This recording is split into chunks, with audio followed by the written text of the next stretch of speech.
see what I'm doing then. Stage me.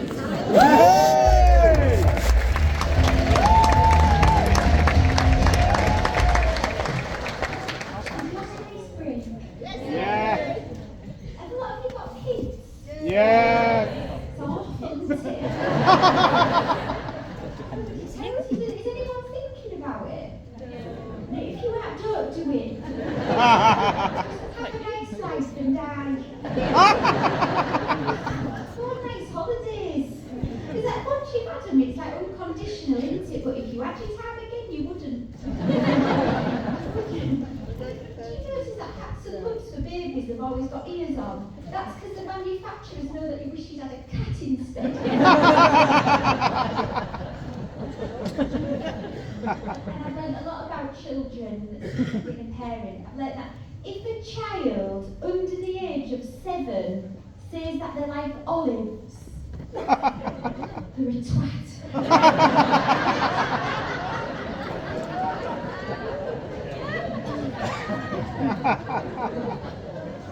Man, look, do you know, she's got a lovely accent. She's really well spoken, you know. She's mad. Do you know, sometimes there's like a language barrier in the house every now and again. Like I was making a buffet and I was really excited. I said, oh, I'm in roasting mode, and the hostess with the roasting. But she just I was like, roasting mode. She looked at her dad and she said, what is she saying?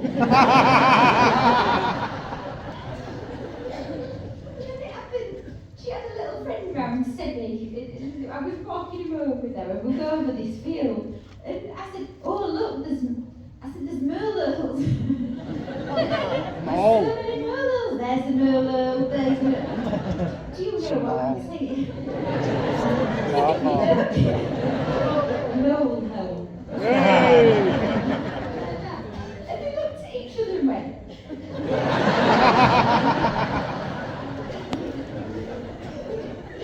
Mandarin after school. Because like out of the famous 5, he said, I'll find out. What are you saying, Elsie's mum? Merle. Do you know when you hear your voice back from someone else? He said to her, she said, Merle.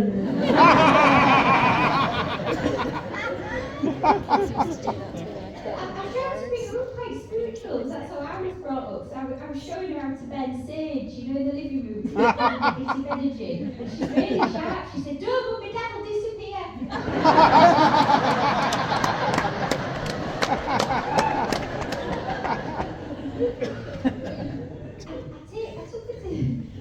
I took her a few times. I will go again. But we've got a church in our village and it's like, it's very, like, normal.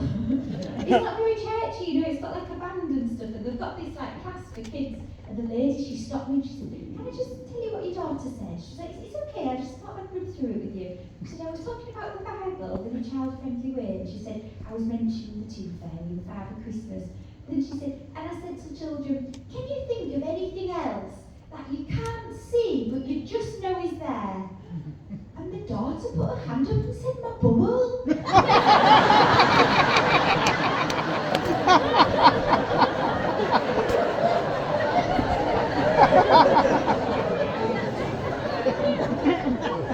She's not wrong, it's just...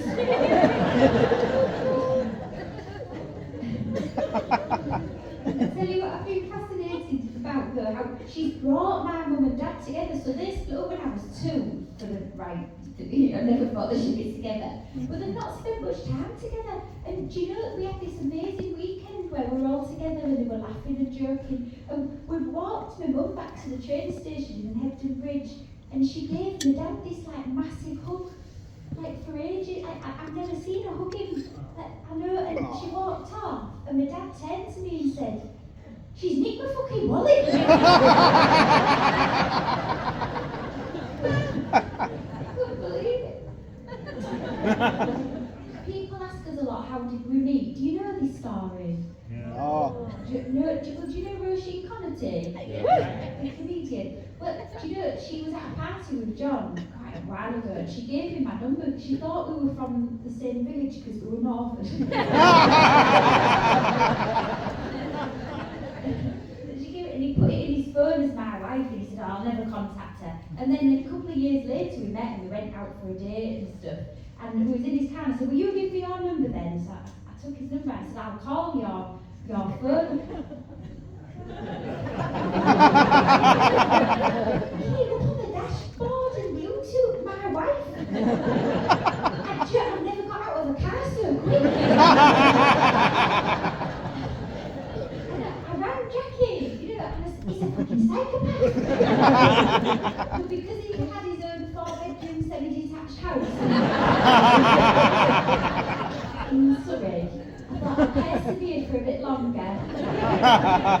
And we were there, and we had my daughter, and do you know, we was getting the train back to Surbiton, and I had her in my arms, you know, kind of like this, and then these two girls got on and we sat next and they said, are you going to Surbo? And the one was like, no, like that. And I looked down at this little angel, and I thought, you are not talking like that. So we moved to West Yorkshire. And, do you know, she got heavily into Peppa Pig.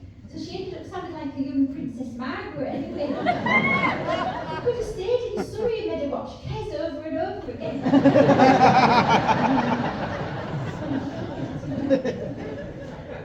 And that's when we met our neighbours, Emma and Damien. Have you seen Meet the Richardsons? Yeah. Oh, yeah. Do you know they'd never had a raisin before we moved in? No? I said, why have you never had a raisin? And they just looked at each other and went, we've never fancied one. And then apparently my recycling used to blow in their garden because I didn't put the lid down. They found a receipt within their hedge and they stuck it to the fridge and invited people round to look at it. I know it's because was it for a meal in London and they couldn't believe how much we paid for it. And I had a man for nachos and you know, I just put like melted cheese on it and went, oh, come in here with your London ways and your warm crisps.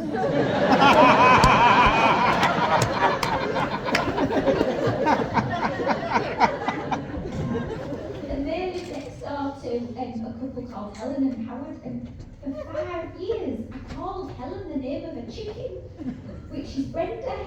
I thought the chicken was called Helen. And I went to Helen's 50th, you know, and I had this mad conversation with her sister, because she said to me, you're really good friends with Helen, aren't you? No, what? She likes it when you stroke her head when she's sweet. And then the chicken died. And do you know they buried it? They was going to cremate it, but they thought it smelled too nice.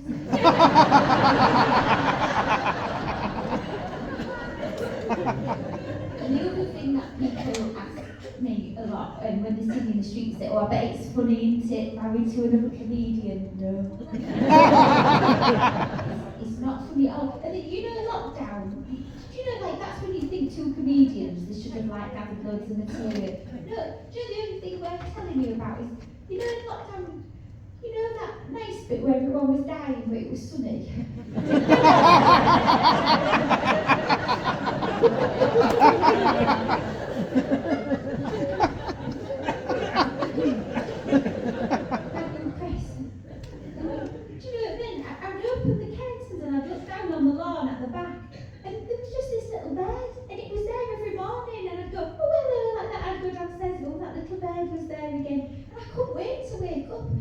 One day I looked and it wasn't moving. So I went down on the lawn to where it was.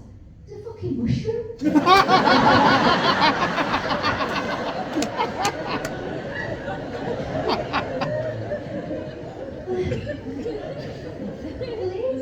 then the only other thing that happened,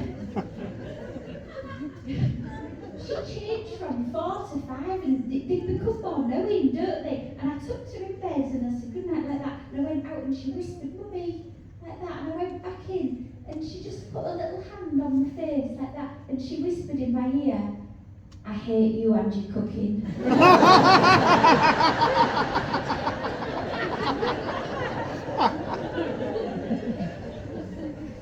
And misogyny, I'm going to talk about now. They've got in a taxi, you know when you get in and they're like, they don't really want you in the taxi, they just want you in. And he had like techno music on, and like, he hadn't realised freshener ran out and he kept adding like more, do you know, and I couldn't like sort of focus. And he said to me, oh, what do you do for a living, like that? And because I've been watching Happy Valley, I said, I work for the police. And then do you know what he did? He looked at me in his mirror and went, oh, what in the offices, love? And I said, no, I'm a detective. I said, I work for the serious crime unit. Oh my God, try it if you get it. What a ride that was. Do you know, he like sat up in his seat, he turned his music down, he was like, oh, so I like slid down in my seat, was like, oh, like that.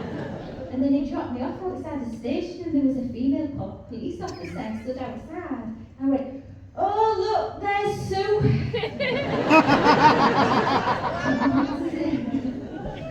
But I remember like when I was in my 20s and I used to walk down the street, like someone would always like round the window, you know, in like a van and be like, oh, nice bottom sort of thing.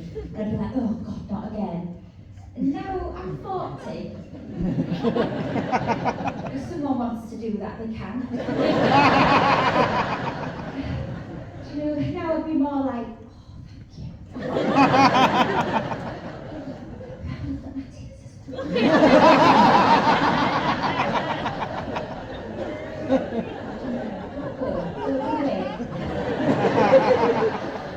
I breastfed for 18 months. She had teeth out. Has anyone here breastfed? Mostly to the women. They don't turn out any different. What a waste of time. All the hours I put into that. Do you know, if you haven't been around a breastfeeding woman, it doesn't like drip out, you know, it shoots out.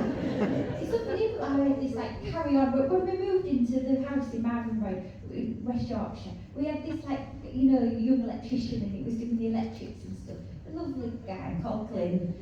And do you know, she'd had a big nap, my daughter, and like going on for ages, so I had a nap. And then, you know, when you wake up and you're a bit cold, I put on a shirt and I went downstairs and I needed to like express, you know, and I just sort of nudged myself and it was like, shh. Like, come out like that. So I found a Peppa Pig bowl and I took it, I put it on the coffee table and I thought, I'm going to test this out actually. You know them water gun games? Do you know the target? It was like that, I went shh. So I pushed the bowl back a bit further. And went shh, like about a metre. And then Glenn walked in. And then, do you know, this was about 5 years ago, and the other day, Glenn got a call from Would I Lie to You asking him to be in the identity parade. It was strange for him, that. But then John came home and I told him, and he said, whose shirt are you wearing? I said, oh my God, it's Glenn.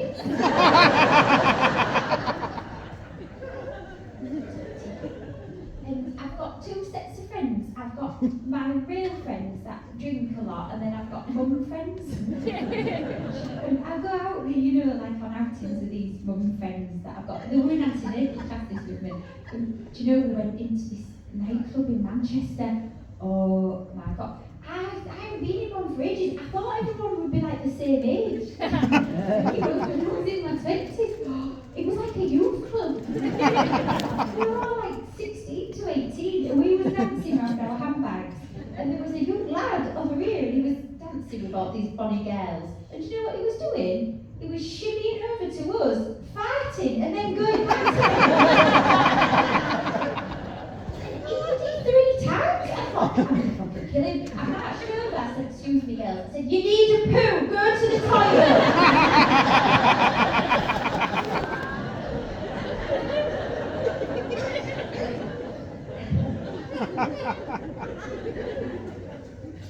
I've been going on a lot of bottomless brunches as well.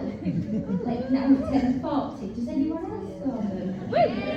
They're going to kill women. Men don't know how much you drink on them. I drank more on this bottomless brunch than I did when I went to Cavos for a week. Do you know, I sat down and they took it so seriously. It was like Hunger Games. They turned to me and said, are you ready? And then lost my eyesight. I so much I couldn't see, and they wouldn't let me go home until I went to the toilet and my legs gave way. And I woke up in this taxi later on, and I didn't know where I was, and I had a little bit of cucumber there on my shoulder. And I got in and the lights were still on, and I crept in, and I said, "Oh, I'm so sorry, I've had to do bedtime, and I lost my charger, so I couldn't ring you, and I'll lock up, don't worry." John said, "Lucy, it's 2 o'clock in the afternoon."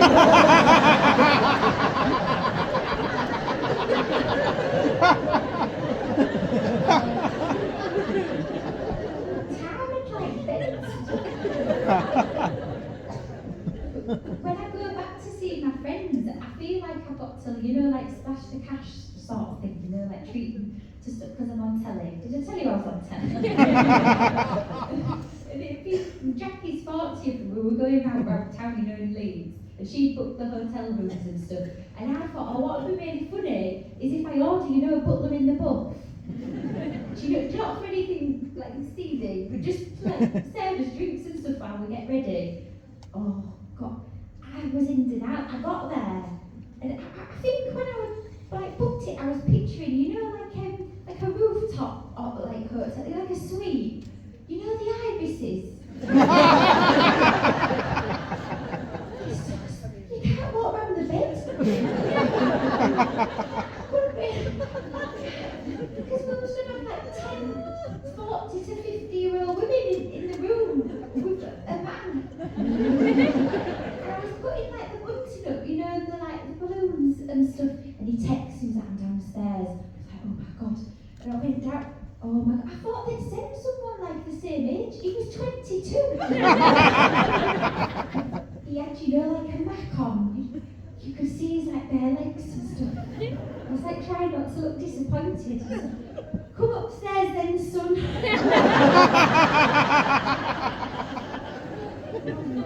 It's like therapy every time I tell people this. So he came upstairs and he said, where do you want me to get undressed? I was like, in the bathroom. And he came out in a dicky bow tie and a thong. I was like, oh God. I said, oh, it's a bit cold in here. Go put your coat on. And then you can't, right? Your friends text the train had been cancelled.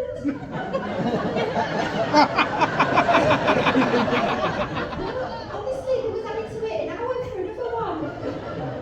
So we sat on the bed and we watched Lovely Garden together.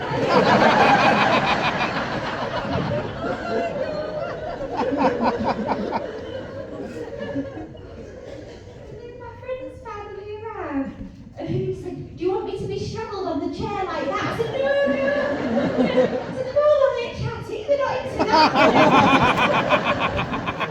I said, we'll go in the toilet again. We went in there and then after the door was shaking, I said, I've made a terrible mistake. There's a young boy in there.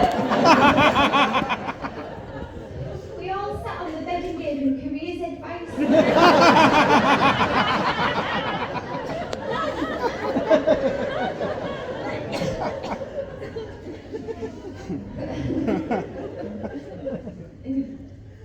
Jackie's been single like most of her adult life, but I say to her, if you see someone you like, you must do something about it. Don't let the opportunity pass you by. Then she was on this train going to London, and she said she looked over and it was like love at first sight. This guy, she said he was like real French looking. So she went in the toilet and she like did her makeup and stuff. When she looked down, she said it was like Mr. Whippy, coming up from the bowl, right up. And so she came out and she sat back down again. And this guy got up. And he did the same thing. He went in and he came back out. And as he passed her, she said to him, I just did that.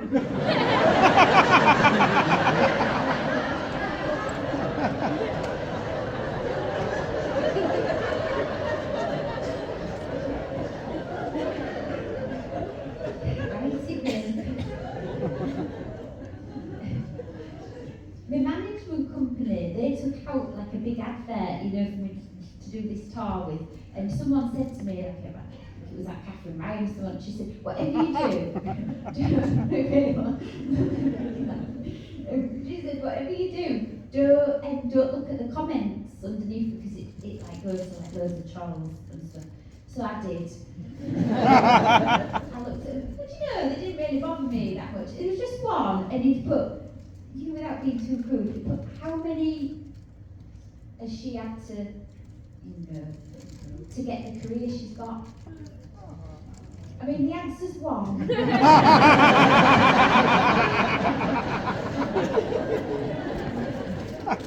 Richard Osman.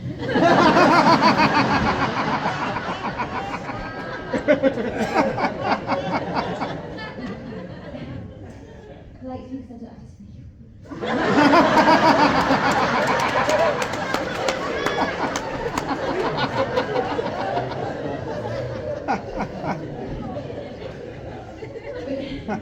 No, it bothered me, like, that this and that, you know, so I wrote back, I looked at his profile page first, and it was just him, like, in a boat with, like, a big fish, like, in every picture. There's, like, no one else in any of the pictures, so I wrote back, you're going to die alone. And then it really bothered me, you know, like, that day I thought, oh, I'm going to delete it, because you just don't know, like, what his background is and stuff like that, do you? And I went back online, he was online then, and he put back to me, don't you remember me? I know that, but who are you? Because I'm your mum's cousin. I've replied to the wrong person. My mum's cousin is diabetic. But I can't wait to see you on tour, give my love to your man, and I put you going to die. I should have been banned from the internet and everything. But do you, like, if you know what I mean, like, if you're over 40, it's still like a minefield, like technology and social media and stuff, isn't it? Like, do you know, I love looking at certain friends that I used to know, you know, like from school, like the stuff that they put on social media, so, do you know, they get, Debbie, the name is, and do you know, bless her, she's got like all the social media accounts, but she puts the same thing on them all, but she doesn't quite get the lingo right. So there was one on Instagram of her husband, and he just finished a shift at Betfred, and he was on the couch with Hannah Stella, and she put, he gives me vibes, this boy though, gratitude, it's like he's on fire, and then like loads of praise. What are you doing this for? Because everyone knows you. Like, if you don't speak like that, we were chaps at school. Chair, and I've got a butler, and then I'm a super king menthol for dessert. She used to have a necklace round her neck and collect the ripples off cans and put them on for every time she was fingered.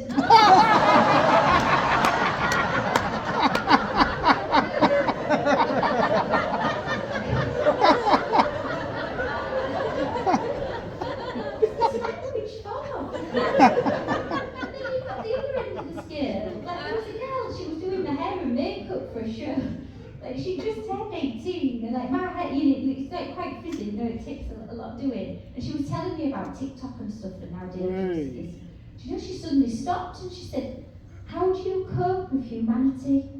You know, I was like, oh, like that, you know. I was like, well, I try to get in green spaces, and then I do yoga and stuff. And then she said like that, she said, oh, sorry, I mean humidity.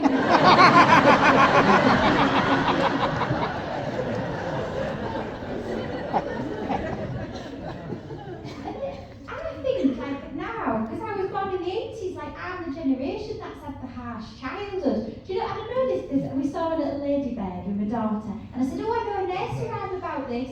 It goes, ladybird, fly away home, your house is on fire, your children have gone. And she just looked at me like, that's what they told me, so you're just going to have to deal with it. Like, I've become like her role model. I thought she'd pick someone else. But she's like a mini me, and I'm like trying not to be scatty and stuff in front of her. We have this right to do, you know, we're coming out the house, and I couldn't find the phone anywhere. I thought, oh, I'll just ring it, you know, with my house phone. And so I did, and, you know, I found it. And then as we were on our way out, I said, oh, just wait a minute, I've got a missed call.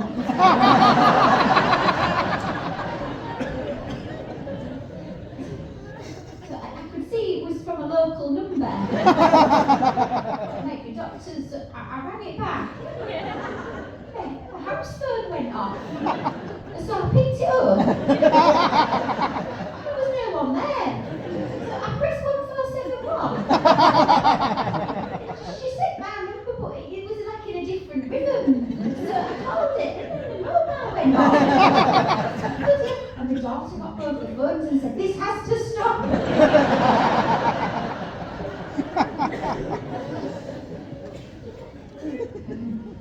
I went to see a lady doctor, and John said, you're very angry a lot of the time, and so she like tested my hormones, and she said, oh no, everything's fine. And then as I was leaving, she said, do you think it's because you're from Hull? Do you know, I think she's right. I've never thought of it like this before. I think it's the basis of all our arguments, because like, John is from Lancaster, isn't he? And you're nice people. And I'm from Hull, and they're warm-hearted but confrontational. I was like, you know, when we show each other the family photos, because like John's family, you might know them, they're nice to each other. And mine, well, the family he knows now, they're all trying to like, you know, show the best behaviour. All the rough ones are dead. And explained to him that I used to hang around with trawlermen, they're like pirates with biscuits. You don't understand, John. What it was like in my family in the 80s, they either had perm or gangrene. And do you know, my Nana Adams, she had her legs cut off because she got gangrene. Do you know after they did it, do you know what she said? Good, they were doing my head in. And my great granddad Dick, he had his thumb bit off by a catfish, you know. And he kept it in a jar, and if you were well behaved, you could look at it. But even like when we show each other the family photos, mine were like, you know, pictures of me in like little dresses at functions and stuff, and then everyone's just got a cig like this close to my head. In every picture, so you don't understand, John, that feeling that you had when your nana finally trusted you to hold a cig while she did her anorak up. And you could see the ash burning down, and you did not drop it because you would have counted you.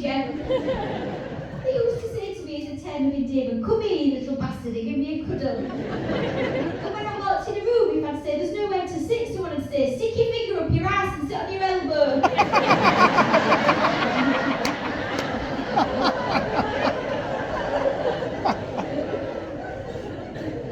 That's why I'm angry. But we're middle class now. Do you know, I know I'm middle class, but I haven't forgotten my roots, because I went to Sainsbury's, you know, to get a bottle of organic milk. And on the way out, I tripped up and I took the impact of my face and saved the world.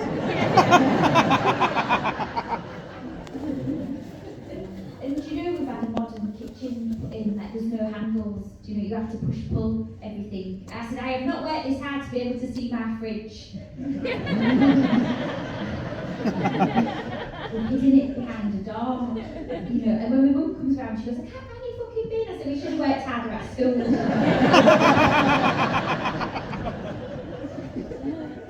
But she ruins this middle class pretense, doesn't it? That I've got going on. She was at ours, we was having tea on our lap, she was next to John. And if you don't know younger people in the audience, if you get a bit full and you take your bra off, you can eat more. She took her bra off, sat next to John. He looked like he was going to pass out. She hit him over the head with it. And said, get on yourself, it's from Marks and Spencer. Then another time she came round, we were just putting my daughter to bed. It should have been this very lovely moment, you know, grandmother, mother and daughter. And my daughter, she'd lost her first tooth. And we put her under a pillow, and she turned to my mum and she said, Nanny, what will the tooth fairy do with my tooth? And my mum said, she's going to take all your white teeth and all my black teeth and make a piano out of them.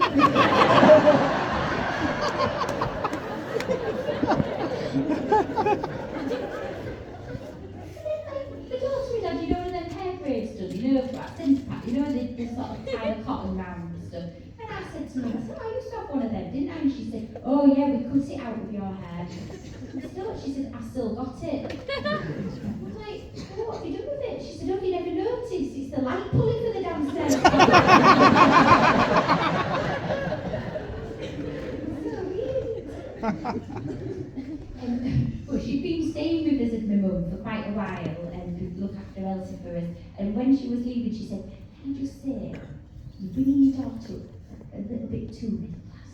She said, just be careful, you know, you want her to be grateful, so you don't want to be too affected, you know. And it really bothered me. And I was bathing my daughter that night, and I said, "Come on then, it's time to get out." She said, "No." I said, "Come on." And I took, you know, all the toys out and the water and stuff, and she said, "No," like that. And she was like shivering. I said, "Come on." She said, "No," like that. And it just came out of me. All my 80s upbringing, all the fishwives and dockers. And I said, "Right, well, for Christmas, all you're going to get in your sack is 2 lumps of coal and a tangerine, and it's going to get wrapped around your ribcage and rot your insides. There's children in Africa dying. If the wind changes, your face will stay like that." So you're going to get out now? And she said, "No." And I said, "Do you want an olive?" And she said, "Yes."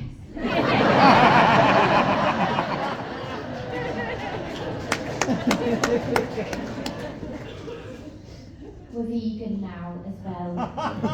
Oh. Vegans in.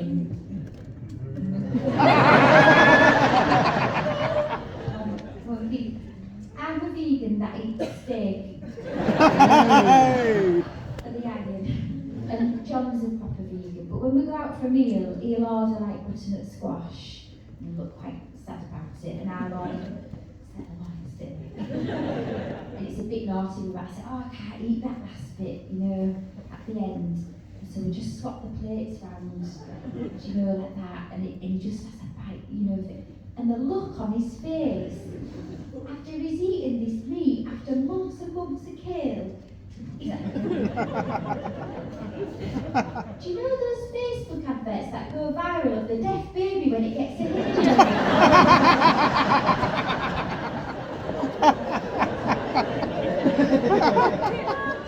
It's not a talk for the very Oh, ladies and gentlemen, I think you might have been my favourite audience. Hey. I'll just end with telling you, so I did Would I Lie to You, you know the show, don't you? And then, do you know, they do like this research chat with you, and they make like a pack of these stuff, you tell them, you know, in case you do the show again. And she said to me, "Lucy, we've never had so many stories that sound like a lie."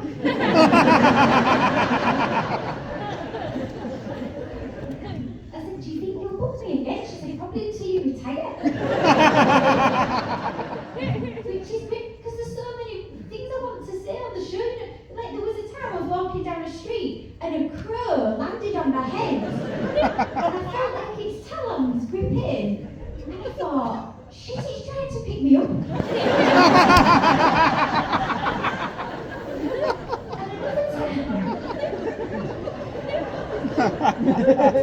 another time I was walking down the street and a slice of raw mushroom just fell out my sleeve.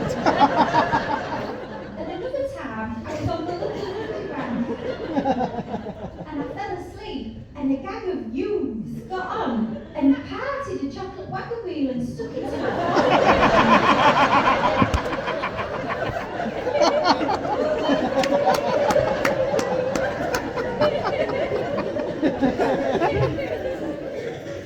This happened in about 2011, and I've been looking ever since. Has anyone else had that level of public humiliation? And I finally saw it. Do you know, I did a gig in Scunthorpe, and there was a woman at the bus stop with, you know, one of them like massive rollers, you know, just there in a fringe.